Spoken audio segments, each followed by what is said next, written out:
Hello दोस्तों, राधे राधे। तो कैसे हो आप लोग? आई होप कि आप लोग अच्छे होंगे और अपना प्रिपरेशन अच्छे से कर रहे होंगे। तो जैसा कि आप लोगों को पता ही है, हमारा चैनल के माध्यम से एसएससी जीडी और एमटीएस के टारगेट करके प्रैक्टिस सेट करवाया जा रहा है, जिसमें कि प्रीवियस ईयर के भी प्रश्न रह रहे हैं और एक्सपेक्टेड क्वेश्चन भी रह रहे हैं। ठीक, तो काफ़ी इंपॉर्टेंट प्रश्न होते हैं और उसका एक्सप्लेनेशन जो होता है काफ़ी खतरनाक होता है। सारी चीज़ें का रिवीजन हो जाता है।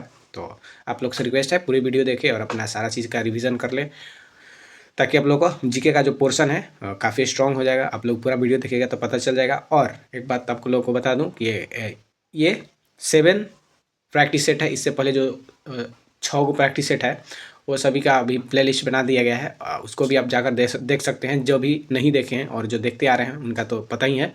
ठीक, और भी चीज़ें हमारे चैनल के माध्यम से प्रोवाइड कराई जाती है। जो भी चीज़ चाहिए आप लोग कमेंट में बता दीजिएगा, उस टाइप का मैं वीडियो प्रोवाइड करवा दूंगा। ठीक, तो चलिए वीडियो स्टार्ट करते हैं। तो हम लोग का पहला क्वेश्चन है, विजयनगर साम्राज्य के किस शासक ने अपनी सेना में तुर्की धनुर्धारियों को शामिल किया और कुरान की एक प्रति अपने सिंहासन के सामने रखी? ठीक, विजयनगर का वह कौन सा से क्या बोलते हैं शासक था जो कि तुर्की के धनुर्धारियों को शामिल किया था अपने सेना में? ठीक, ऑप्शन ए है कृष्णदेव राय, ऑप्शन बी है देवराय द्वितीय, और ऑप्शन सी है हरिहर प्रथम, और ऑप्शन डी है सदाशिव राय।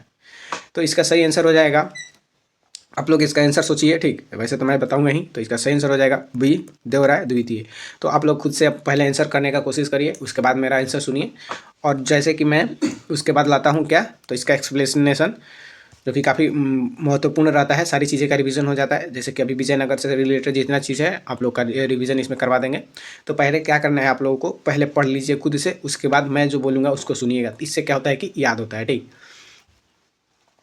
तो क्या है कि विजयनगर साम्राज्य की जो स्थापना हुआ था 1336 में हुआ था। और कौन किया था? तो हरिहर और बुक्का, ये 2 भाई थे, हरिहर और बुक्का किए थे। और इस पर 4 वंशों ने राज किया। विजयनगर साम्राज्य पर 4 वंशों ने राज किया। तो कौन कौन वंश था? संगम वंश, जो कि 1336 से लेकर 1485 तक शासन करते हैं। और इसके संस्थापक कौन थे? तो हरिहर एवं बुक्का। और सालू वंश, उसके बाद सालू वंश आता है, जो कि 1485 से लेकर के 1505 तक शासन करता है। और इसके जो संस्थापक थे सालू वंश के संस्थापक थे। उसके बाद तुलु वंश 1505 से 1570 तक शासन करता है। और इसके जो संस्थापक थे कृष्णदेव राय इसी वंश के सबसे महान शासक थे। विजयनगर का सबसे महान शासक कृष्णदेव राय को माना जाता है। ठीक, जो कि तुलु वंश से संबंधित है। ठीक, तो कृष्णदेव राय जो कि विजयनगर का एक महान शासक माना जाते हैं, वो किससे संबंधित है? तो तुलु वंश से संबंधित है। अरिविडु वंश, उसके बाद अरिविडु वंश आता है 1570 से लेकर 1650 तक ये शासन करते हैं। उसके बाद तालीकोटा के युद्ध में विजयनगर का पतन हो जाता है। ठीक, तालीकोटा के युद्ध में विजयनगर का पतन हो जाता है। और हम्पी की बात करें तो हम्पी क्या थी? तो विजयनगर की राजधानी थी। ठीक, हम्पी विजयनगर की राजधानी थी, जो कि 1986 में यूनेस्को द्वारा विश्व धरोहर स्थल में घोषित इसको किया गया था। हम्पी को 1986 में यूनेस्को द्वारा विश्व धरोहर स्थल घोषित किया गया था। ये चीज़ भी आप लोग ध्यान रखिएगा। और जो 1565 में तालीकोटा का युद्ध हुआ था, उसमें दक्कन के संयुक्त सुल्तानों और विजयनगर के बीच हुआ था, जिसमें कि विजयनगर का पराजय हुई थी और ये हम्पी शहर को पूरी तरह से नष्ट कर दिया गया। और उसके बाद विजयनगर का पतन हो गया। ठीक, तो ये सारी चीज़ें थी विजयनगर से। तो आई होप कि आप लोग को सारी चीज़ें समझ में आया होगा और सारी चीज़ें क्लियर हो गई होगी। चलिए नेक्स्ट क्वेश्चन पे आते हैं। 2 नंबर सवाल है, 1916 के प्रसिद्ध लखनऊ समझौते पर बाल गंगाधर तिलक और किसके बीच हस्ताक्षर हुए थे? क्वेश्चन है कि 1916 में जो लखनऊ समझौता हुआ था, उसमें बाल गंगाधर तिलक और किसके बीच हस्ताक्षर हुआ था? 2 लोग हस्ताक्षर किए थे। तो एक थे बाल गंगाधर तिलक और दूसरा कौन थे? तो ऑप्शन ए है आगा खान, ऑप्शन बी है मोहम्मद अली जीना, और ऑप्शन सी है लियाकत अली खान, और ऑप्शन डी है शौकत अली। ठीक, तो इसका सही आंसर क्या हो जाएगा? तो इसका सही आंसर हो जाएगा बी, मोहम्मद अली जीना। ठीक, मोहम्मद अली जीना। और आगा खां कौन थे? तो ये पाकिस्तान का जनक आगा खां को कहा जाता है, पाकिस्तान का जनक। ठीक, चलिए अब इससे जुड़े सारी चीज़ें हम लोग देखते हैं। तो लखनऊ समझौता जो कि 1916 में हुआ था। ठीक, लखनऊ समझौता कब हुआ था? 1916 में।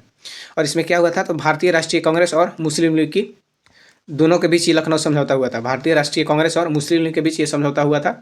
और इसमें बाल गंगाधर तिलक और मोहम्मद अली जिन्ना के बीच ये समझौता हुई थी, जिसके जरिए कांग्रेस के नरम दल और गरम दल फिर से एक हुए और मुस्लिम लीग के साथ मिलकर ब्रिटिश सरकार को सामने साझा मांगे रखी। ठीक, इसमें क्या हुआ कि नरम दल और गरम दल दोनों एक हो गए और मुस्लिम लीग के साथ मिलकर ये लोग ब्रिटिश सरकार के सामने सजा मांगे रखी, ठीक, सजा मांगे रखी।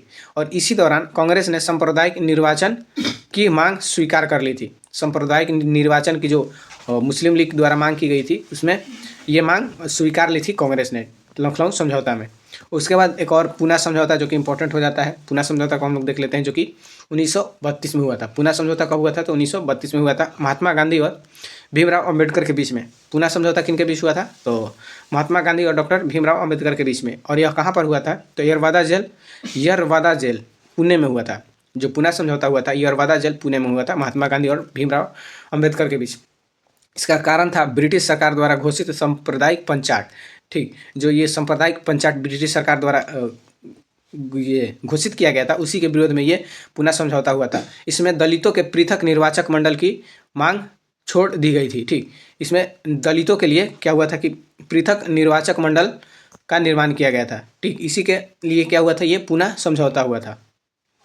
उसके बाद एक और समझौता है गांधी इरविन समझौता, ठीक। गांधी इरविन समझौता जो कि 1931 में होता है, ये भी इंपॉर्टेंट हो जाता है। ये 5 मार्च 1931 को गांधी इरविन समझौता होता है, महात्मा गांधी और तत्कालिक वायसराय इरविन के बीच, ठीक। इरविन समझौता, गांधी इरविन समझौता, महात्मा गांधी और वायसराय इरविन के बीच।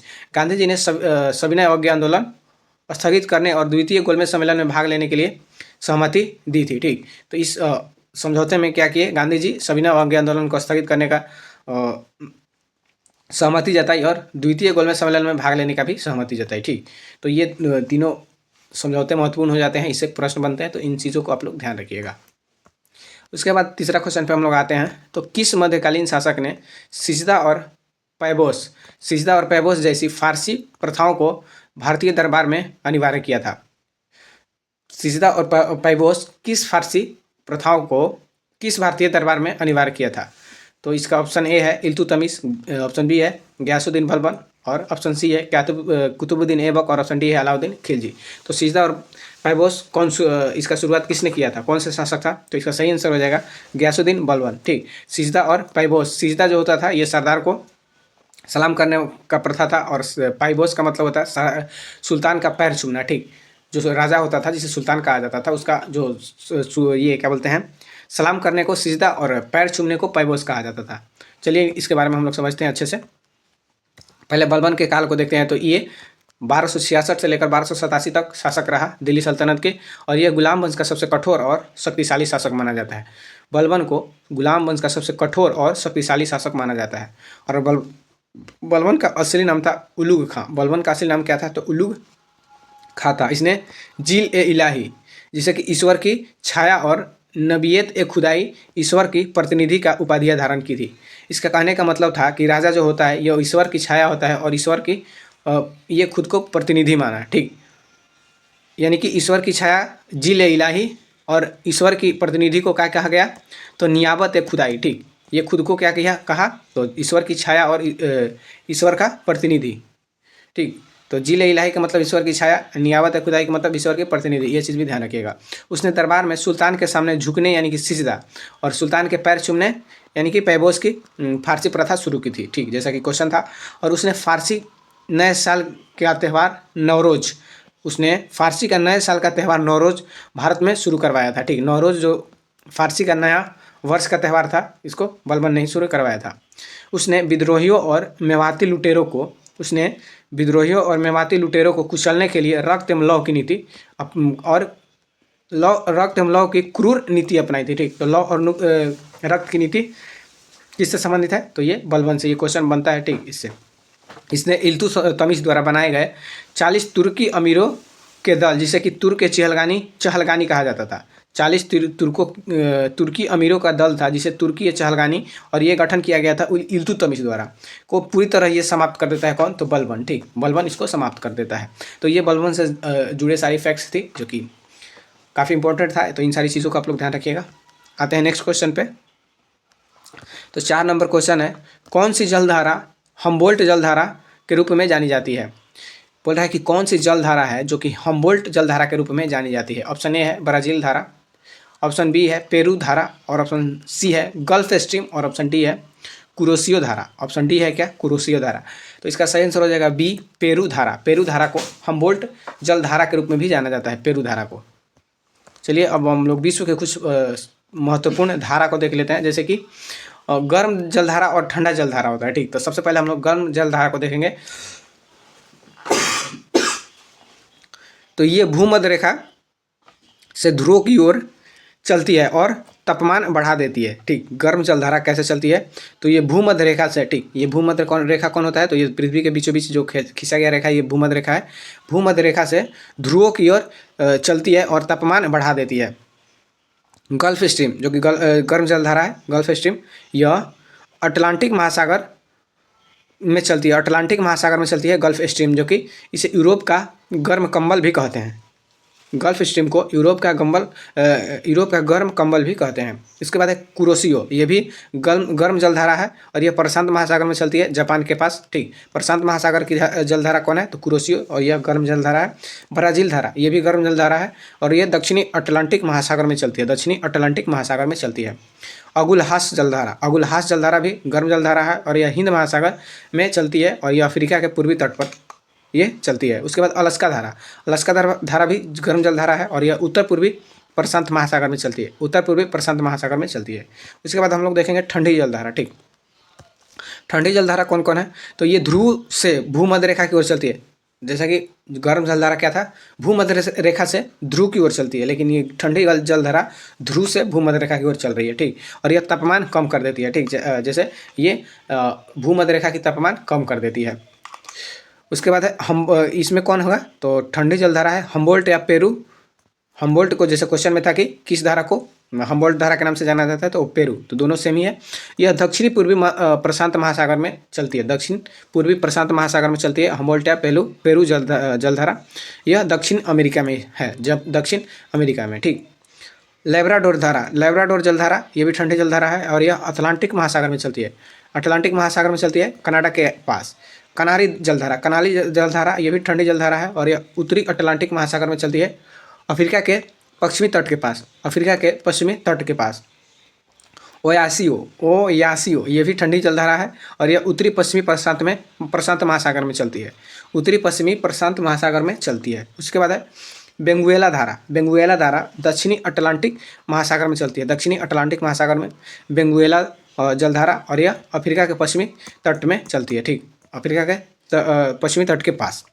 पश्चिमी पवन प्रवाह, पश्चिमी पवन प्रवाह अंटार्कटिका के चारों ओर चलती है, अंटार्कटिका के चारों ओर चलती है ये पश्चिमी पवन प्रवाह, ये भी ठंडी जलधारा है और यह दुनिया की सबसे बड़ी जलधारा है। दुनिया की सबसे बड़ी जलधारा कौन है, तो पश्चिमी पवन प्रवाह, पश्चिमी पवन प्रवाह, पश्चिमी पवन प्रवाह दुनिया की सबसे बड़ी धारा है।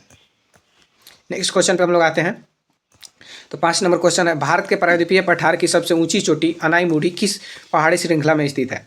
प्रायद्वीपीय भारत की जो सबसे ऊंची चोटी अनाईमुड़ी है, ये किस पहाड़ी श्रृंखला में आती है। ऑप्शन ए है नीलगिरी, ऑप्शन बी है अन्नामलाई पहाड़ियाँ, ऑप्शन सी है कार्डमम पहाड़ियाँ और ऑप्शन डी है जवादी पहाड़ियाँ। तो इसका सही आंसर क्या हो जाएगा, तो ये लगभग सबको पता होता है, आयोग के आप लोगों को भी पता होगा, ठीक। तो इसका सही आंसर हो जाएगा बी, अन्नामलाई पहाड़ियाँ। अन्नामलाई पहाड़ियाँ की जो सबसे ऊंची चोटी है अन्नाईमुड़ी है, अन्नाईमुड़ी, ठीक।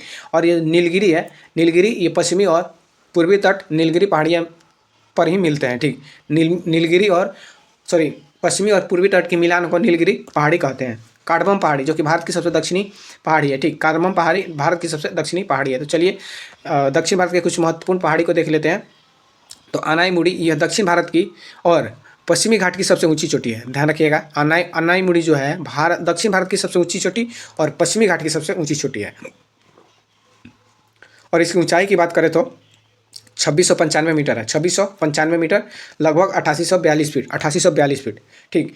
और इडुक्की जिला केरल में स्थित है, यह इडुक्की जिला केरल में स्थित है। और यहाँ पर क्या है, तो एराविकुलम नेशनल पार्क के भीतर, एराविकुलम नेशनल पार्क के भीतर स्थित है ये। डोडा बेटा यह नीलगिरी पहाड़ियाँ की सबसे ऊंची चोटी है। डोडा बेटा क्या है, तो नीलगिरी पहाड़ी की सबसे ऊंची चोटी है। और यह दक्षिण भारत की तीसरी सबसे ऊंची चोटी कौन है, डोडा बेटा, ठीक। दक्षिण भारत की तीसरी सबसे ऊंची चोटी है डोडा बेटा। और इसकी ऊंचाई कितनी है, तो 2637 मीटर, ऊंचाई 2637 मीटर, लगभग 8652 फीट, ठीक। स्थान इसका नीलगिरी जिला में है, तमिलनाडु में, ठीक, ऊटी के पास। ऊटी जो है ऊटी के नाम सुने होंगे, उसके पास है नीलगिरी जिला। यह पश्चिमी और पूर्वी घाट के जंक्शन के पर स्थित है, यानी कि पूर्वी और पश्चिमी घाट यहीं पर मिलते हैं। यानी कि मान लो ये नीलगिरी पहाड़ियाँ हैं और पश्चिमी घाट, सॉरी ये पूर्वी घाट है और ये भारत की पश्चिमी घाट है। तीन दोनों के मिलान बिंदु यहीं पर है, नीलगिरी पहाड़ी। चलिए नेक्स्ट क्वेश्चन पे आते हैं। 6 नंबर सवाल है, भारतीय संविधान का कौन सा अनुच्छेद संवैधानिक संशोधन की प्रक्रिया से संबंधित है, जिसे दक्षिण अफ्रीका से लिया गया है? तो कौन सा अनुच्छेद संविधान संशोधन से संबंधित है? ऑप्शन ए है अनुच्छेद 352, अनुच्छेद 360, अनुच्छेद 368 और अनुच्छेद 370। तो बताइए अनुच्छेद संविधान संशोधन किससे संबंधित है? तो इसके लिए अनुच्छेद 368 है। ठीक, तो इसका आंसर हो जाएगा सी, 368 है। तो संविधान के भाग 20 में संविधान संशोधन का प्रावधान है। संविधान के भाग 20 में संविधान संशोधन का प्रावधान है और अनुच्छेद 368 में। और यह कहाँ से लिया गया है? तो यह दक्षिण अफ्रीका के संविधान से लिया गया है। ये भी ध्यान रखिएगा, दक्षिण अफ्रीका के संविधान से लिया गया है। संशोधन करने की शक्ति केवल संसद के पास होता है। ठीक, संशोधन करने की शक्ति केवल संसद के पास होता है। राज्य विधानमंडल संशोधन शुरू नहीं कर सकता। राज्य विधानमंडल संशोधन शुरू नहीं कर सकता। ठीक, राज्य विधानमंडल में संशोधन नहीं होता है। उसके बाद है साधारण बहुमत, जैसे नए राज्यों का गठन। ये क्या है? तो ये तीनों जो है ये संशोधन की प्रक्रिया है। ठीक, संशोधन की प्रक्रिया, जैसे कि साधारण बहुमत।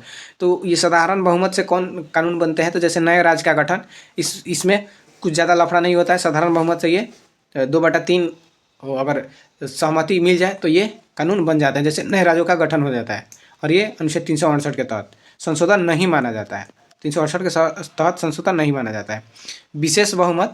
विशेष बहुमत कैसे कानून में बनता है और ये किस प्रकार का होता है? तो सदन का कुल सदस्य का बहुमत और उपस्थित एवं मतदान करने वाले सदस्यों का 2/3। सदन के कुल सदस्यता का बहुमत होना चाहिए। ठीक, विशेष बहुमत में सदन के कुल सदस्य का बहुमत होना चाहिए और उपस्थित जितने उपस्थित हैं सदन में एवं मतदान करने वाले जितने भी मतदान करने की शक्ति है जिनके पास है, उन सभी का 2/3 बहुमत होनी चाहिए, तब जाके कोई भी विशेष बहुमत का कानून पास होता है। उसके बाद विशेष बहुमत प्लस आधे राज्य की सहमति। कोई कानून में विशेष बहुमत प्लस आधे राज्य की सहमति भी जरूरी होती है। यह संघीय ढांचे जैसे जीएसटी, राष्ट्रपति का चुनाव जैसे मामलों में ये जो चुनाव की प्रक्रिया है विशेष बहुमत प्लस आधे राज्य की सहमति, तो ये जीएसटी और राष्ट्रपति चुनाव जैसे मामलों में ये प्रक्रिया अपनाई जाती है। ठीक, तो आयोग के आप लोग संशोधन से संबंधित सारी चीज़ें समझ गए होंगे। संशोधन 3 प्रकार से किया जाता है। एक साधारण बहुमत होता है, एक विशेष बहुमत होता है, एक विशेष बहुमत प्लस आधे राज्य की सहमति से होता है। विशेष बहुमत में तो आप लोग जान गए कि सदन का कुल सदस्यता प्लस जितने भी सदन में उपस्थित है उनका मत और मतदान जितना कर सकते हैं उनका बहुमत होना जरूरी है। और इसमें विशेष बहुमत प्लस आधे राज्य की सहमति जरूरी होती है, जैसे जीएसटी और राष्ट्रपति का चुनाव में। हाँ, अब कुछ महत्वपूर्ण हम लोग संशोधन देख लेते हैं। तो 42वां संशोधन जो कि 1976 में हुआ था और इसे मिनी संविधान कहते हैं। ठीक, ये काफ़ी इंपॉर्टेंट हो जाता है, इसका डेट याद रखिएगा आप लोग। ये 1976 में हुआ था और इसे मिनी संविधान भी कहा जाता है। और इसी के तहत क्या जोड़ा गया था? तो प्रस्तावना में समाजवादी, धर्मनिरपेक्ष और अखंडता 3 शब्द जोड़े गए थे। इसमें 2 ही दिया है, तो समाजवादी, धर्मनिरपेक्ष और अखंडता 3 शब्द जोड़े गए थे। और मौलिक कर्तव्य को भी जोड़ा गया था। मौलिक कर्तव्य जो कि 51 के ए में है और भाग की बात करें तो 4 के ए में है मौलिक कर्तव्य, तो इसी संविधान संशोधन के अंतर्गत जोड़ा गया था। 44वां संविधान संशोधन 1978 में हुआ था। 44वां संविधान संशोधन 1978 में हुआ था और इसके तहत संपत्ति के अधिकार को मौलिक अधिकार से हटाकर कानूनी का अधिकार बनाया गया था और 300 के क में जोड़ा गया था। ठीक, संपत्ति के अधिकार को जो कि मौलिक अधिकार में 21 के ए में था। ठीक, 21 के ए में था, उसको हटाकर कहाँ जोड़ा गया? तो 300 के क में जोड़ा गया। 52वां संविधान संशोधन जो कि 1985 में हुआ था। 52वां संविधान संशोधन 1985 में हुआ था और इसमें 10वीं अनुसूची जोड़ी गई थी जो कि दल बदल कानून से संबंधित है। दल बदल कानून से संबंधित है। और 61वां संविधान संशोधन 1989 में हुआ था। 1989 में, और मतदान की आयु 21 से घटाकर 18 वर्ष की गई थी। 61वां संविधान संशोधन में क्या किया गया था? तो मतदान की आयु 21 से घटाकर 18 वर्ष किया गया था। 18 वर्ष। 73वां और 74वां संविधान संशोधन 73वां और 74वां संविधान संशोधन 1952 में किया गया था और यह पंचायती राज और नगरपालिका से संबंधित है। इसके अंतर्गत 73वां संविधान संशोधन में पंचायती राज जोड़ा गया था और 74वां में नगर पालिका को जोड़ा गया था, ठीक। और ये दोनों कब हुए थे? तो 1992 में हुए थे। नेक्स्ट क्वेश्चन पे आते हैं हम लोग। 7 नंबर क्वेश्चन है, केशवानंद भारती बनाम केरल राज्य 1973 का जो मामला था, इस मामले में सुप्रीम कोर्ट के संविधान के किस सिद्धांत का प्रतिपादित किया था? जो केशवानंद भारती बनाम केरल राज्य 1973 के मामले में सुप्रीम कोर्ट संविधान के किस सिद्धांत को प्रतिपादित किया था? ऑप्शन ए है न्यायिक समीक्षा, ऑप्शन बी है मूल्य ढांचा और ऑप्शन सी है संसदीय संप्रभुता और ऑप्शन डी है मौलिक अधिकारों की सर्वोच्चता। तो इसमें सुप्रीम कोर्ट का सिद्धांत क्या था? तो इसका सही आंसर हो जाएगा बी, मूल ढांचा। तो चाहिए इसको हम लोग अच्छे से समझते हैं ये क्या चीज़ था। तो जो केशवानंद भारती का पृष्ठभूमि था, इसके लिए फैसला जो आया था 24 अप्रैल 1973 को आया था, ठीक। और फैसला कब आया था? तो 24 अप्रैल 1973 को आया था। ये काफ़ी मतलब कि इसमें बदलाव किए गए थे, जैसे कि अब तक ये सबसे बड़ी संवैधानिक पीठ मानी जाती है। यानी कि इसमें 13 जज, केशवानंद भारती मामले में 13 जज का बेंच बना था, ठीक। 13 जज का बेंच बना था, जो कि सबसे बड़ी, अभी तक 13 जज का कभी भी बेंच नहीं बना है, इसी केस में बना है, ठीक।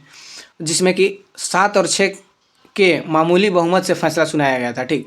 इसमें मतलब कि 7 राजी थे और 6 राजी नहीं थे, ऐसे में फैसला सुनाया गया था, ठीक। और इसके मूल ढांचा का सिद्धांत, यानी कि सुप्रीम कोर्ट मूल ढांचा का सिद्धांत दिया था। इसके अनुसार इस केस का सबसे बड़ा परिणाम मूल ढांचा का सिद्धांत था। सुप्रीम कोर्ट ने कहा कि संसद संविधान के किसी भी हिस्से, यहाँ तक कि मौलिक अधिकारों में संशोधन कर सकती है, अनुच्छेद 368 के तहत, ठीक। सुप्रीम कोर्ट का क्या कहना था कि संसद संविधान के किसी भी हिस्से में क्या कर सकती है? तो संशोधन कर सकती है अनुच्छेद 368 के तहत। लेकिन ध्यान देना है, संसद संविधान के मूल ढांचे को नष्ट या परिवर्तित नहीं कर सकती, ठीक।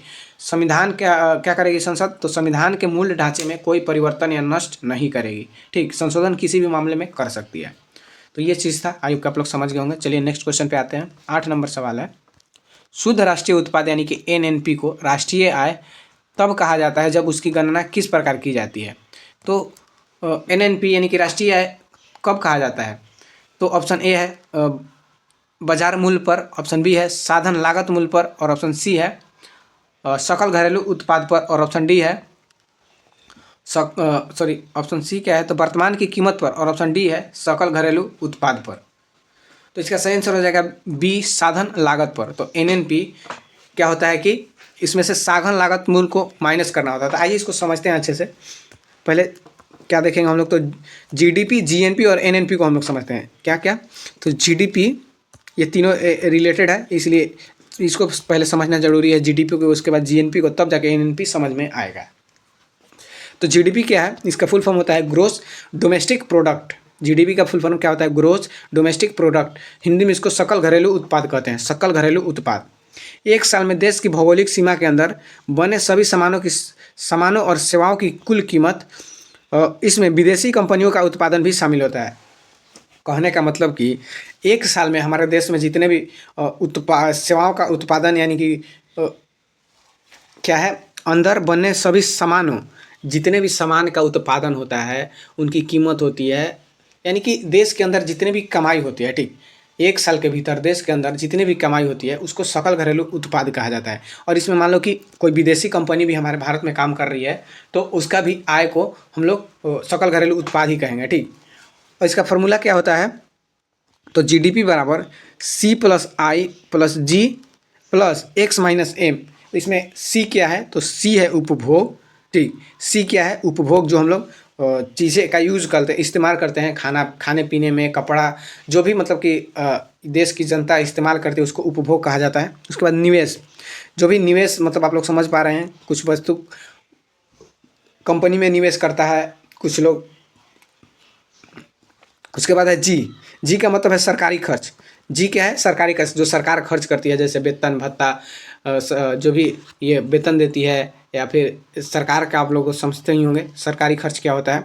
और एक्स क्या है? निर्यात, ठीक। निर्यात जो कि विदेशी क्या करते हैं कि अपना जो इधर विदेशी उत्पादन करते हैं, तो ये अपना जो यहाँ पर उत्पादन से पैसा कमाते हैं उसको बाहर भेजते हैं, तो उसको निर्यात कहा जाता है। और एम क्या है? तो ये आयात कहलाता है, ये दूसरे देश से हमारे भारत के अंदर आता है, उसको आयात कहा जाता है, ठीक। तो इसमें क्या किया जाता है? तो जीडीपी में उपभोग, निवेश और सरकारी खर्च, उसके बाद निर्यात, इन सॉरी उपभोग, निवेश और सरकारी खर्च को जोड़ा जाता है, तीनों को जोड़ेंगे और उसके बाद निर्यात में से आयात को घटाएंगे और फिर उसको जोड़ेंगे तो क्या मिलेगा, जीडीपी मिलता है, उसको जीडीपी कहा जाता है। उसके बाद जीएनपी क्या है, तो यह सकल राष्ट्रीय उत्पाद यानी कि gross national product, sorry gross national product, इसको हिंदी में सकल राष्ट्रीय उत्पाद कहा जाता है। तो यह देश के नागरिकों द्वारा उत्पादित कुल उत्पादन, चाहे वे देश के अंदर हो या विदेश में, इसमें भारत में रह रहे विदेशियों का आय शामिल नहीं होता है।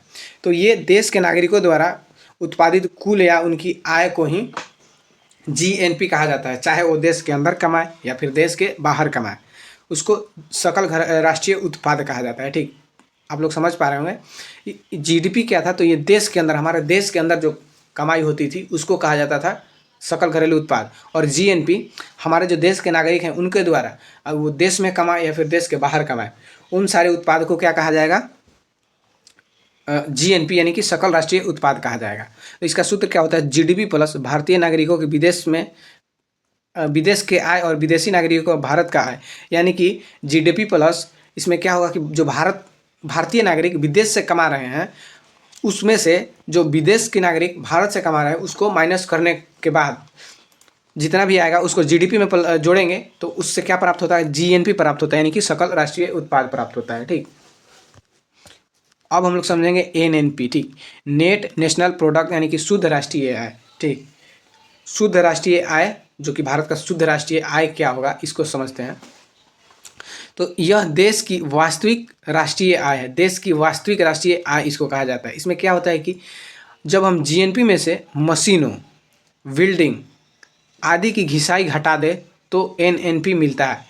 यानी कि जो हम जीएनपी, तो आप लोग समझ गए कि जीएनपी क्या होता है। ठीक, जीएनपी जब हम लोग को प्राप्त हो गया, जीडीपी प्लस नागरिकों का, जो कि विदेशी, भारत के नागरिक विदेश से कमाए थे और विदेश के नागरिक भारत में कमाए थे, उसको माइनस करके जब जीडीपी में जोड़ेंगे तो वो क्या हो जाएगा कि जीएनपी हो जाएगा। तो अब जीएनपी में क्या करना है कि जो भी उत्पादन लागत में खर्च आई है मशीनों द्वारा, उसमें जो भी खर्चा आया है उसको माइनस करके जीएनपी में से उसको माइनस कर देंगे तो क्या प्राप्त होगा, एनएनपी मिलता है। ठीक, इसी को शुद्ध राष्ट्रीय उत्पाद कहा जाता है। आई होप कि आप लोग इन सारी चीज़ों को समझ गए होंगे। थोड़ा सा कन्फ्यूजिंग होता है और थोड़ा सा समझने में ये प्रॉब्लम होता है। ठीक, तो इसको एक दो बार देखिएगा तब जाके समझ में आएगा। ठीक, अगर जिसका इसका कॉन्सेप्ट क्लियर होगा वो लोग इसको अच्छे से समझ गए होंगे, और जिसका नहीं क्लियर होगा वो कृपया इसको दो तीन बार देखें तब जाके आपका कॉन्सेप्ट क्लियर होगा।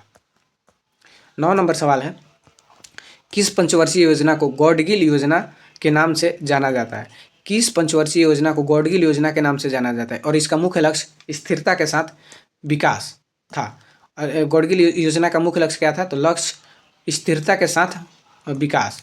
तो ये किस पंचवर्षीय का लक्ष्य था, तो ऑप्शन ए है दूसरी पंचवर्षीय योजना, ऑप्शन बी है तीसरी पंचवर्षीय योजना और ऑप्शन सी है चौथी पंचवर्षीय योजना और ऑप्शन डी है पांचवी पंचवर्षीय योजना। तो इसका सही आंसर हो जाएगा सी, चौथी पंचवर्षीय योजना। ठीक,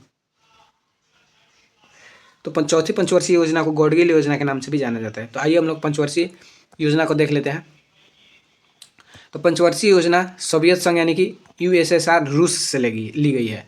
और यह जो पंचवर्षीय योजना कौन बनाता है, तो योजना आयोग, जो कि अब तो योजना आयोग रहा नहीं, तो अब कौन बनाएगा, नीति आयोग। ठीक, नीति आयोग बनाता है। और योजना 12वीं और योजना क्या थी, आखिरी थी। ठीक, 12वीं योजना पंचवर्षीय योजना ये आखिरी थी। राष्ट्रीय विकास परिषद अंतिम निर्णय राष्ट्रीय विकास परिषद एनडीसी द्वारा लिया जाता है। ठीक, जब योजना बन के तैयार हो जाता है तो अंतिम निर्णय किसका रहता है, तो राष्ट्रीय विकास परिषद का रहता है।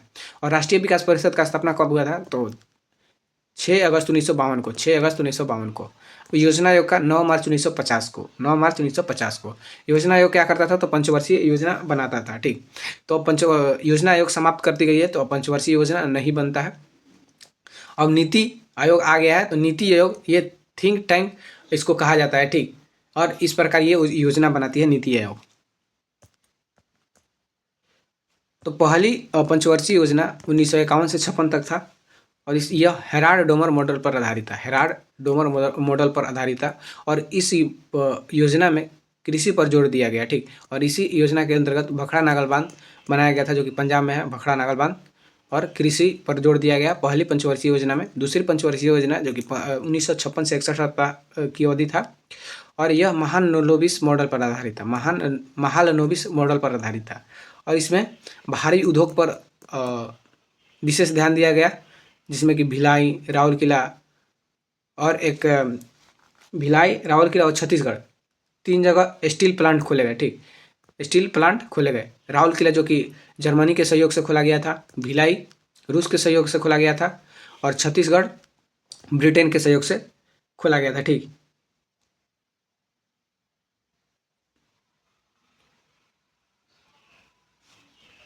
अब कहाँ पर है? हाँ, तीसरी और चौथी देख लेते हैं।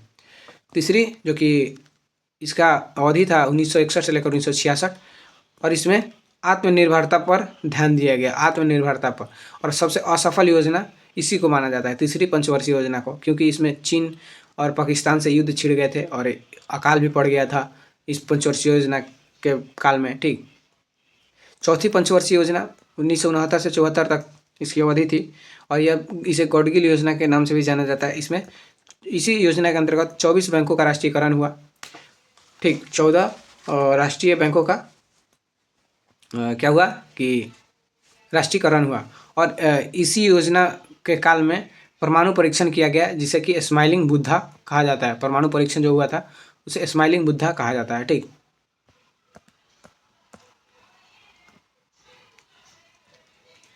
10 नंबर सवाल है, निम्नलिखित में से कौन सा विटामिन कोबाल्ट युक्त होता है और आरबीसी के परिपक्वता के लिए आवश्यक है? कौन सा विटामिन कोबाल्ट युक्त होता है? ठीक, कोबाल्ट युक्त होता है और आरबीसी के परिपक्वता के लिए आवश्यक है। यानी कि खून का थक्का कौन बनाता है? कौन सा विटामिन? तो आप लोग को पता होगा। ऑप्शन ए है विटामिन बी, ऑप्शन बी है विटामिन 6, B2, B6, B12 और B9। तो इसका सही आंसर क्या होगा? तो सी हो जाएगा, विटामिन B12। तो आइए विटामिन को हम लोग समझते हैं। विटामिन B1 का नाम है थायमिन, इससे बेरी रोग होता है, और ये सूरजमुखी के बीज और साबुत अनाज से प्राप्त होता है। B2 का रासायनिक नाम है राइबोफ्लेविन, और इससे कौन सा रोग होता है? तो एरिबोफ्लेनी, इसको पढ़ लीजिएगा, थोड़ा इरिटेट है। इसका जो लक्षण है, मुंह में छाले हो जाते हैं। ठीक, मुंह में छाले हो जाते हैं।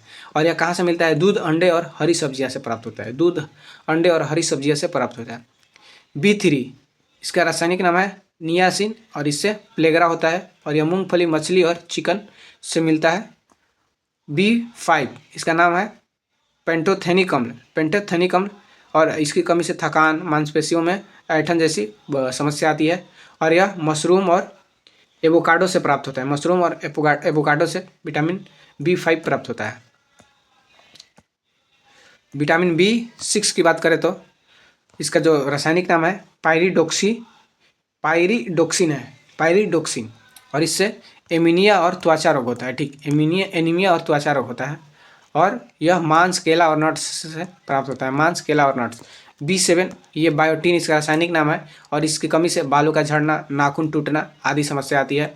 और ये अंडे की जर्दी और सोयाबीन से प्राप्त होता है। B9 का जो रासायनिक नाम है फ्लेट एसिड इसको कहा जाता है, और इससे मेगालोब्लास्टिक या एनीमिया रोग होता है, और यह पालक, बीन्स और खट्टे फल से ये प्राप्त होता है। B9, इसका नाम है साइनोकोबालामिन।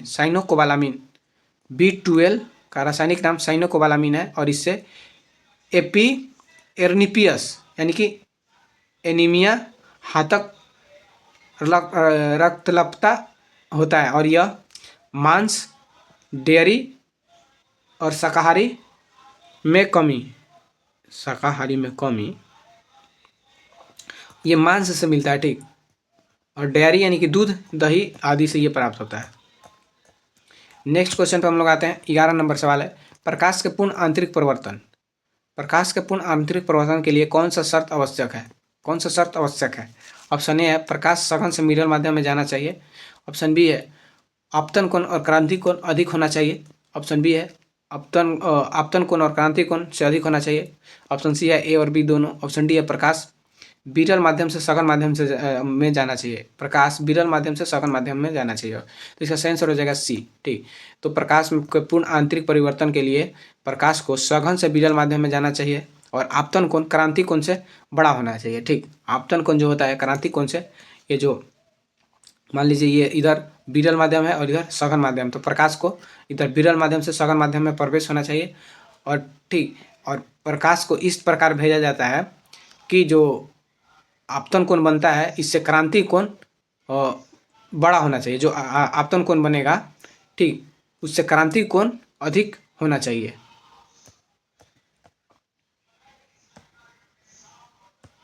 प्रकाश हमेशा सघन माध्यम जैसे पानी या कांच से विरल माध्यम जैसे हवा की ओर जाना चाहिए। ठीक, सघन माध्यम से विरल माध्यम की ओर जाना चाहिए। और इसमें प्रकाश जिस कोण पर टकरा रहा है वह क्रांति कोण से बड़ा होना चाहिए। यानी कि प्रकाश जिस कोण से टकरा रहा है, जहाँ पर कि आपतन कोण बनता है, वह क्रांति कोण से क्या होना चाहिए, बड़ा होना चाहिए। ठीक, क्रांति कोण से बड़ा होना चाहिए। और पूर्ण आंतरिक परिवर्तन की उदाहरण की बात करें तो हीरे का चमकना, जो कि इसका उदाहरण ही इंपॉर्टेंट रहता है, उदाहरण से प्रश्न बनते हैं। हीरे की चमकना, रेगिस्तान में मृग मरीचिका का बनना, ऑप्टिकल फाइबर में इसका प्रयोग किया जाता है, टूटे हुए कांच का चमकीला दिखना, पानी में रखी परखनली, ये सभी क्या है, पूर्ण आंतरिक परिवर्तन के उदाहरण है। ठीक, चलिए अब नेक्स्ट क्वेश्चन पर हम लोग आते हैं। 12 नंबर सवाल है, भोर ताल नृत्य किस भारतीय राज्य के एक प्रसिद्ध लोक नृत्य है। भोर ताल नृत्य किस भारतीय राज्य का एक प्रसिद्ध लोक नृत्य है। तो ऑप्शन ए है असम, ऑप्शन बी है मेघालय, ऑप्शन सी है उड़ीसा और ऑप्शन डी है त्रिपुरा। तो इसका सही आंसर हो जाएगा ए असम। ठीक, भोर ताल नृत्य असम का एक प्रसिद्ध लोक नृत्य है। अब हम लोग कुछ राज्य के महत्वपूर्ण लोक नृत्य को देख लेते हैं। तो असम का हो जाएगा बिहू, बगुरुम्बा, भोरताल, ओजापल्ली, सत्रिया, और सत्रिया जो है शास्त्रीय नृत्य है। ये सभी असम के लोक नृत्य है। अरुणाचल प्रदेश के लोक नृत्य बारडो छम, बुइया, चलो, वाचो, पासी कोकणी, ये सभी अरुणाचल प्रदेश के लोक नृत्य है। मणिपुर के लोक नृत्य की बात करें तो पुंगचोलम, थांगटा जो कि मार्शल आर्ट है, लाई हरोबा, रासलीला, ये सभी मणिपुर के लोक नृत्य है। मेघालय के लाहो, नोंगक्रेम, सादसुख मानसिम, ये मेघालय का लोक नृत्य है। मिजोरम के चेराव जो कि बांस नृत्य है, खुल्लम, चैलम, तलंगम, ये सभी मिजोरम के हैं। नागालैंड के रेंगमा, चंगाई, जलियांग, बांस नृत्य नागालैंड के हैं। उसके बाद त्रिपुरा का है होजगिरी, गरिया और झूम। सिक्किम के है सिंगी छम, याकछम और मारूनी। सिक्किम के सिंगी छम, याकछम और मारूनी। नेक्स्ट क्वेश्चन पर हम लोग आते हैं। तो 13 नंबर सवाल है, पंडित शिव कुमार शर्मा किस वाद्य यंत्र के लिए जाने जाते हैं। पंडित शिव कुमार शर्मा किस वाद्य यंत्र के लिए जाने जाते हैं। ऑप्शन ए है सरोद, ऑप्शन बी है संतूर, ऑप्शन सी है सितार और ऑप्शन डी है सारंगी। तो इसका सही आंसर हो जाएगा बी संतूर। ठीक, तो पंडित शिव शंकर शर्मा संतूर वाद्य यंत्र के लिए जाने जाते हैं। अब हम लोग वाद्य यंत्र से संबंधित प्रसिद्ध व्यक्तित्व के देख लेते हैं। तो सितार से संबंधित पंडित रविशंकर, विलायत खान और अनुष्का शंकर। सितार से पंडित रविशंकर, विलायत खान और अनुष्का शंकर। तबला से जाकिर हुसैन, अल्लाह रखा और किशन महाराज। तबला से जाकिर हुसैन, अल्लाह रखा, किशन महाराज।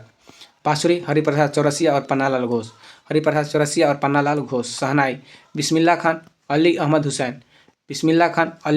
हुसैन शहनाई से। सरोद से अमजद अली खान और अलाउद्दीन खान, सरोद से और अलाउद्दीन खान। संतूर से शिव कुमार शर्मा और भजन सुपारी। वायलिन से एन राजम और एल सुब्रमण्यम वायलिन से। सारंगी पंडित रामनारायण और सुल्तान खान सारंगी से। वीणा एस बालचंदर वीणा से। असद अली खान वीणा से, एस बालचंदर वीणा से। और असद अली खान वीणा, एस बालचंदर वीणा। 14 नंबर सवाल है, द इनहेरिटेंस ऑफ लॉस पुस्तक के लेखक कौन है। ऑप्शन ए है अरुंधति रॉय, ऑप्शन बी है किरण देसाई, ऑप्शन सी है झुम्पा लाहिड़ी और ऑप्शन डी है विक्रम सेठ। तो इसका सही आंसर हो जाएगा बी, किरण देसाई। ठीक, किरण देसाई। एक अरुंधति रॉय का बुक है द स्मॉल थिंग्स, ठीक, उसको भी याद रखिएगा, वो इम्पोर्टेंट है। 15 नंबर सवाल है, भारत की सबसे बड़ा फ्लोटिंग सोलर पावर प्लांट किस राज्य में स्थित है? भारत का सबसे बड़ा फ्लोटिंग सोलर पावर प्लांट किस राज्य में स्थित है? ऑप्शन ए है केरल, ऑप्शन बी है तेलंगाना, ऑप्शन सी है आंध्र प्रदेश और ऑप्शन डी है तमिलनाडु। तो सबसे बड़ा floating power plant Telangana Ramagundam में है, रामागुंडम। तो भारत के हम लोग इम्पोर्टेंट सोलर पार्क को देख लेते हैं। तो भादला सोलर पार्क जो कि जोधपुर राजस्थान में है, भादला जो सोलर पार्क जोधपुर राजस्थान में है और यह विश्व का सबसे बड़ा सोलर पार्क है, विश्व का सबसे बड़ा सोलर पार्क है। पावागढ़ सोलर पार्क तुमकुर कर्नाटक में है, इसे शक्ति स्थल भी कहा जाता है। तुमकुर कर्नाटक में है कौन? तो Pavagadh solar park Tumkur Karnataka.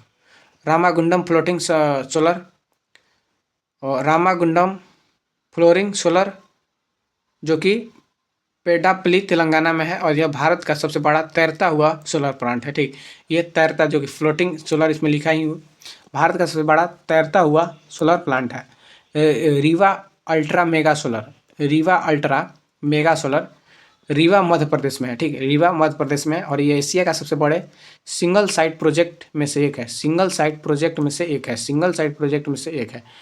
Kurnool ultra mega solar, Kurnool ultra mega solar ये कुरनूल आंध्र प्रदेश में, कुरनूल आंध्र प्रदेश में है। Kamuthi solar power project, Kamuthi solar power project Ramanathapuram, Ramanathapuram Tamil Nadu में है, Ramanathapuram Tamil Nadu. Kamuthi solar power project Ramanathapuram Tamil Nadu.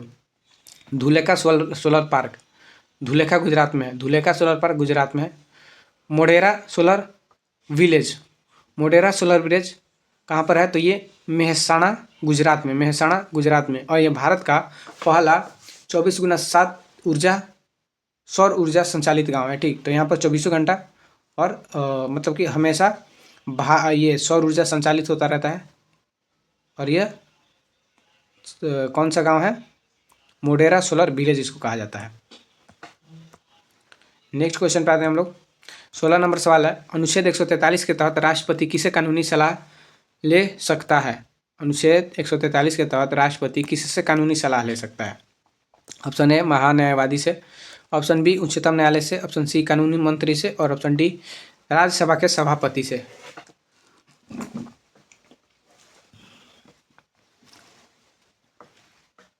तो इसका सही आंसर हो जाएगा बी उच्चतम न्यायालय से।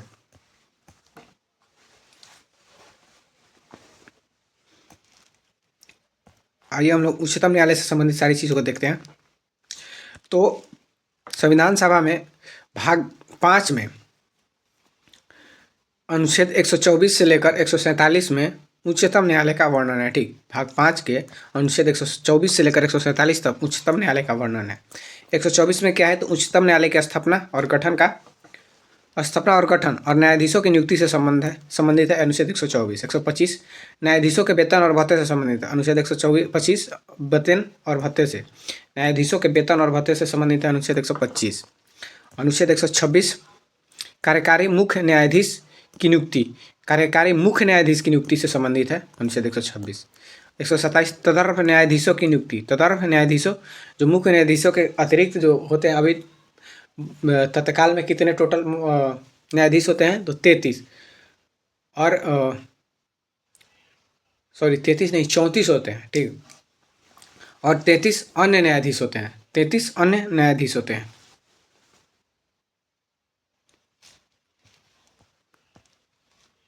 उसके बाद 129 में उच्चतम न्यायालय का अभिलेख न्यायालय होना स्वयं की अवमानना पर दंड देने की शक्ति।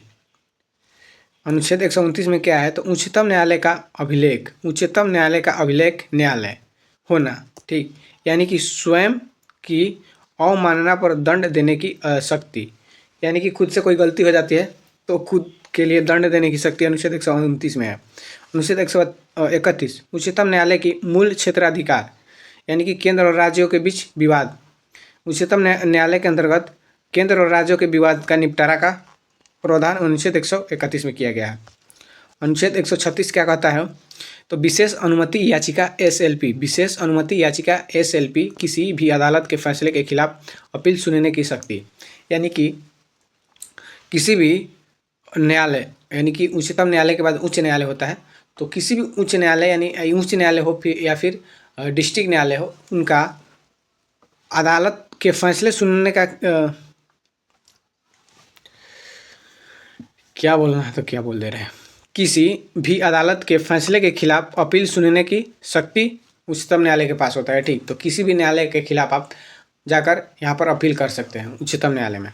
137 क्या कहता है? तो न्यायिक समीक्षा, यानी कि अपने ही फैसलों पर पुनर्विचार करने की शक्ति, अपने फैसलों पर पुनर्विचार करने की शक्ति अनुच्छेद 137 कहता है। अनुच्छेद 141 उच्चतम न्यायालय द्वारा घोषित कानून सभी निचली अदालतों पर बाध्यकारी होगा। ठीक, अनुच्छेद 141 क्या कहता है कि उच्चतम न्यायालय द्वारा घोषित कानून सभी निचली अदालतों पर क्या होगा? तो बाध्यकारी होगा। अनुच्छेद 143 राष्ट्रपति को उच्चतम न्यायालय से सलाह लेने की शक्ति, राष्ट्रपति को उच्चतम न्यायालय से सलाह लेने की शक्ति किस में है? तो अनुच्छेद 143 में है। अनुच्छेद 124 के 4 इसके तहत न्यायाधीशों को हटाने महाभियोग जैसी प्रक्रिया का प्रावधान है किसमें? तो अनुच्छेद 124 के 4 में। ठीक, तो न्यायाधीशों को हटाने के लिए महाभियोग जैसी प्रक्रिया अपनाई जाती है। ठीक, जो कि अनुच्छेद 124 के 4 में। और अनुच्छेद 32 क्या कहता है? तो इसे संवैधानिक उपचारों का अधिकार कहा जाता है। ठीक, इसके तहत सुप्रीम कोर्ट के 5 रिट जारी की जाती है। ठीक, अगर आपके कोई मौलिक अधिकार को हनन करता है तो उसके लिए आप अनुच्छेद 32 के तहत उच्चतम न्यायालय में अपील कर सकते हैं। ठीक, तो उसमें उच्चतम न्यायालय क्या करता है कि 5 प्रकार का रिट जारी करता है। ठीक, सेवानिवृत्ति, यानी कि न्यायाधीशों की सेवानिवृत्ति की आयु 65 वर्ष होती है। और उच्चतम न्यायालय की आधिकारिक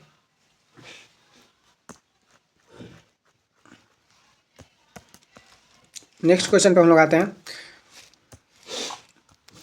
निम्नलिखित में से कौन सा पादप हार्मोन तनाव हार्मोन के रूप में जाना जाता है? क्योंकि यह प्रतिकूल परिस्थितियों में रंध्रों को बंद करने और बीज प्रसुप्ति को बढ़ावा देने का कार्य करता है।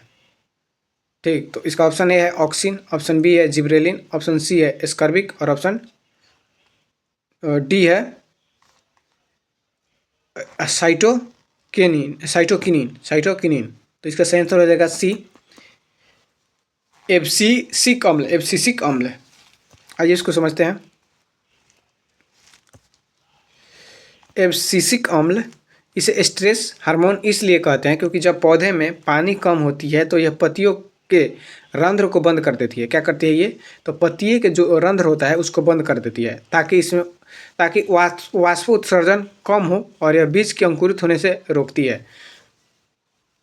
इससे क्या होता है कि वाष्प उत्सर्जन कम हो जाता है और बीज को अंकुरित होने से रोकता है ताकि वे खराब मौसम में भी जीवित रह सके। ठीक, खराब मौसम में भी जीवित रह सके। उसके बाद है ऑक्सिन हार्मोन, ये सभी पादप हार्मोन है, इन सभी के बारे में जान लेते हैं।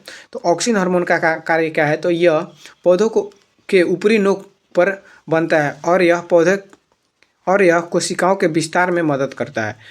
यह प्रकाशानुवर्तन के लिए जिम्मेवार होता है। यानी कि ऑक्सिन हार्मोन का कार्य क्या है? तो पौधा जो बढ़ता है, जो पौधे के नोक जो होता है ना, उसको उसमें वृद्धि करना जिससे कि उसकी हाइट बढ़े, तो इसके लिए ये जिम्मेवार है। और ये प्रकाशानुवर्तन का मतलब कि प्रकाश जिधर रहता है ये पौधा को उस तरफ मोड़ता है। ऑक्सिन हार्मोन क्या करता है? जिधर प्रकाश, सूर्य के प्रकाश मिलेगा, पौधा उसी तरफ मुड़ता है। ठीक, उसकी टहनियाँ उसी तरफ ही जाएगा। जिब्रेलिन हार्मोन, यह बौने पौधों के लिए लंबाई बढ़ाने और बीजों की अंकुरन को शुरू करने में मदद करता है। जिब्रेलिन क्या करता है? तो यह बौने पौधों की लंबाई बढ़ाने और बीजों की अंकुरन करने को शुरू करने में मदद करता है। ठीक, जिब्रेलिन हार्मोन का ये काम है। साइटोकाइनिन का कार्य है, यह कोशिका विभाजन को बढ़ावा देता है और यह पत्तियों को बूढ़ा होने से रोकता है। ठीक, तो यह कोशिका विभाजन में को बढ़ावा देता है। ठीक, और यह जब बीज से पेड़ निकलता है तो उस टाइम ये काफ़ी मात्रा में कोशिका विभाजन करता है। ठीक, एथिलीन, एकमात्र गैसीय हार्मोन है जो कि फलों को पकाने में मदद करता है। एथिलीन क्या करता है, तो ये फलों को पकाने में मदद करता है, ठीक। और यह गैसीय हार्मोन है एकमात्र। नेक्स्ट क्वेश्चन हम लोग देखते हैं।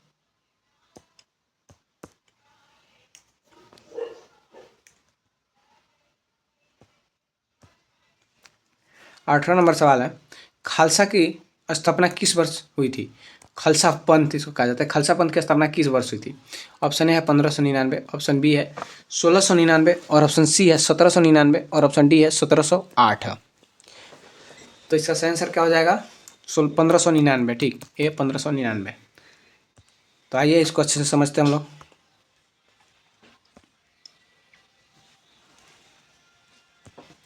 तो सिख के 10 गुरु हुए, तो ये सिखों के गुरु द्वारा ही खालसा पंथ का स्थापना किया गया था। तो चलिए उनको हम लोग एक एक करके देखते हैं। गुरु नानक, सबसे पहले सिखों के सबसे पहले गुरु कौन थे? तो गुरु नानक, जिन्होंने सिख धर्म के स्थापना करते हैं। सिख धर्म के संस्थापक कौन थे? तो गुरु नानक देव। और इनका ये 1469 में इनका जन्म होता है और 1539 में इनकी मृत्यु हो जाती है। 1569 से लेकर 1539 तक। और इन्होंने लंगर प्रथा की शुरुआत की थी और इनका जन्म स्थान तलवंडी है, ठीक। ननकाना साहिब पाकिस्तान में भी पड़ता है। लंगर कौन शुरू किया था? तो गुरु नानक देव जी ने। और इनका जन्म तलवंडी में नानकाना साहिब पाकिस्तान में पड़ता है। उसके बाद सिखों के दूसरा गुरु गुरु अंगद देव, इनका जन्म 1504 और मृत्यु 1552। और इन्होंने गुरुमुखी लिपि का आविष्कार किया और लंगर प्रथा को व्यवस्थित किया। लंगर प्रथा को और व्यवस्थित किया कौन? तो गुरु अंगद। और इन्होंने गुरुमुखी लिपि जो लाए थे गुरु अंगद ही लाए थे।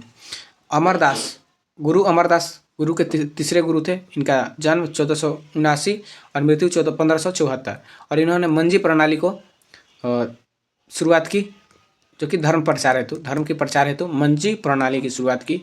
और सती प्रथा के विरोध किया। सती प्रथा का क्या इन्होंने विरोध किया। गुरु रामदास, सिखों के चौथे गुरु, इनका जन्म 1534 में और मृत्यु 1581 में। और इन्होंने अमृतसर, जो कि रामदासपुर शहर की स्थापना करवाई। अमृतसर की स्थापना कौन करवाया था? तो गुरु रामदास। गोल्डन टेम्पल के लिए जमीन अकबर ने भेंट किए थे, किसको? तो गुरु रामदास को। गोल्डन टेम्पल के लिए लगभग 500 बीघा जमीन दिया था कौन? तो अकबर गुरु रामदास जी को दिया था। और गुरु अर्जुन देव, सिखों के 5वें गुरु, इनका जन्म 1563 मृत्यु 1606। जन्म 1563 मृत्यु 1606। और इन्होंने आदि ग्रंथ का संकलन किया और स्वर्ण मंदिर का निर्माण करवाया। स्वर्ण मंदिर का निर्माण कौन करवाया था? तो गुरु अर्जुन देव ने। और जहांगीर ने इन्हें मृत्युदंड दिया था। जहांगीर गुरु अर्जुन देव को मृत्युदंड दिया था। सिखों के छठे गुरु गुरु हरगोविंद, इनका जन्म 1549 में और मृत्यु 1644 में। और इन्होंने सिखों के एक सैन्य शक्ति के रूप में संगठित किया और अकाल तख्त की स्थापना की। इन्होंने सैन्य शक्ति के रूप में संगठित किया और अकाल तख्त की स्थापना किसने किया था? तो गुरु हरगोविंद। गुरु हर राय 1630 से 1661 इन्होंने शांतिपूर्ण प्रचार किया और दारा सिकोह, जो कि शाहजहाँ का पुत्र था, उसकी मदद की। गुरु हर राय ये क्या किए थे? तो शांतिपूर्ण प्रचार किया और दारा सिकोह, शाहजहाँ के पुत्र की मदद की। गुरु हरकिशन 1656 से 1664 सबसे कम उम्र के गुरु, ये बाल गुरु इनको कहा गया। और इनका निधन चेचक के कारण हुआ था गुरु हरकिशन का। गुरु तेग बहादुर, सिखों के 9वें गुरु, इनका ये कब से कब तक थे? तो 1621 से 1675। और इन्हें हिंद का चादर कहा जाता था। गुरु तेग बहादुर को हिंद का चादर कहा जाता था। और औरंगजेब ने दिल्ली के चांदनी चौक पर इनका सिर कटवा दिया था। सिखों के 10वें गुरु गुरु गोविंद सिंह 1666 1708 ये अंतिम जीवित गुरु। इन्होंने 1699 में खालसा पंथ की स्थापना की और पंच प्यारे की परंपरा शुरू की। इन्होंने गुरु ग्रंथ साहिब को भविष्य का गुरु घोषित किया। गुरु ग्रंथ साहिब को भविष्य का गुरु घोषित कर दिया। नेक्स्ट क्वेश्चन पे आते हैं 19 नंबर। सार्क का मुख्यालय स्थित कहाँ है? तो ढाका। ऑप्शन बी है नई दिल्ली, ऑप्शन सी है काठमांडू, ऑप्शन डी है कोलंबो। तो सार्क का मुख्यालय काठमांडू है, ठीक। तो आइए कुछ संगठन के मुख्यालय देख लेते हैं और उसके स्थापना दिवस देख लेते हैं। इसका आंसर जैसे यहाँ पर दिया हुआ है काठमांडू। और ये SSC MTS में पूछा गया सवाल है।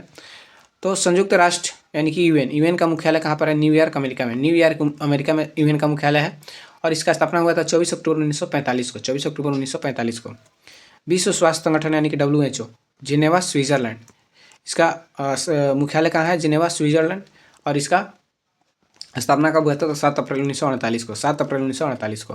अंतर्राष्ट्रीय मुद्रा कोष वाशिंगटन DC, अमेरिका। इसका स्थापना 27 दिसंबर 1945 को।